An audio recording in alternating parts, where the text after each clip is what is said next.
Here with two major plane crashes in just a week. I'm here, of course, in our nation's capital because on Wednesday night, an Army Black Hawk helicopter collided in midair with an American Airlines plane, plunging into the Potomac River, killing 67 people. And just last night, a small medical flight carrying a child, her mother, and 4 other people went down in Philadelphia near a busy mall. So let's go ahead and bring in ABC News contributor and aviation analyst John Nance. John, good morning. Thank you so much for joining us here. We know the weather has been rough in the Northeast. In Philly, it was rainy with a low cloud ceiling.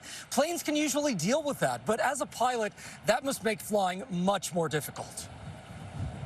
It does make things difficult, but this was a takeoff, and weather situation with about a 700-foot ceiling and visibility under that ceiling, it was pretty good, about 4 or 5 miles, really doesn't have much potential for interfering, especially not to the point of a catastrophe. And we've seen, John, from that video how fiery that crash was. We're told the plane had just taken off with a full tank of fuel. That really made things worse, didn't it? It most certainly did. A full tank of fuel and an impact like that, almost straight down at the very last, spread the fuel, atomized the fuel, if you will. And jet fuel does not explode like gasoline does, but it can burn very rapidly and very, very hot. And you have a lot of other structures on fire in the vicinity of the crash, and that's exactly what happened last night. That's why it looked like such a holocaust. Yeah, I mean, it really was tragic.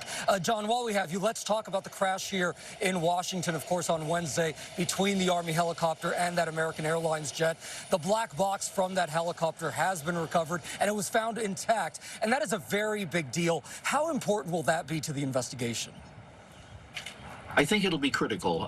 Certainly, what it'll give us is the knowledge of what was being said in that cockpit, why the aircraft or the helicopter was actually aiming directly at the airliner, and obviously not understanding what they were looking at is going to be one of the key elements here. How did they make the decision to do that? How did they make the decision to go to 300 feet, or was it just accidental? There are a couple of things here that are going to have to be reconstructed in terms of flight dynamics very, very carefully. And with this box and the one from the American Airlines flight, both of them, the cockpit voice recorder and the flight data recorder, there should be enough to be able to reconstruct this down to almost milliseconds.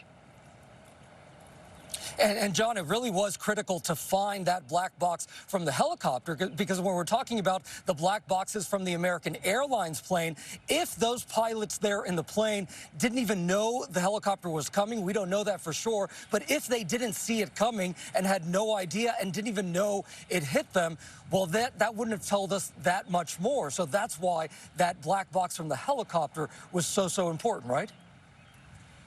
That's correct, Joe. The main thing here is to try to get inside the pilots' minds and figure out what they were seeing, what they were translating into the direction they've got the chopper going, which was directly into the side of that aircraft. But obviously, they wouldn't have done that on purpose. So what misunderstanding was there? Was it when they reached out, or not reached out, but basically answered the controller and said, yes, we have the traffic in sight, but they didn't? Maybe they were looking at something else. And the altitude, it becomes a major factor here, because that corridor is supposed to be 200 feet.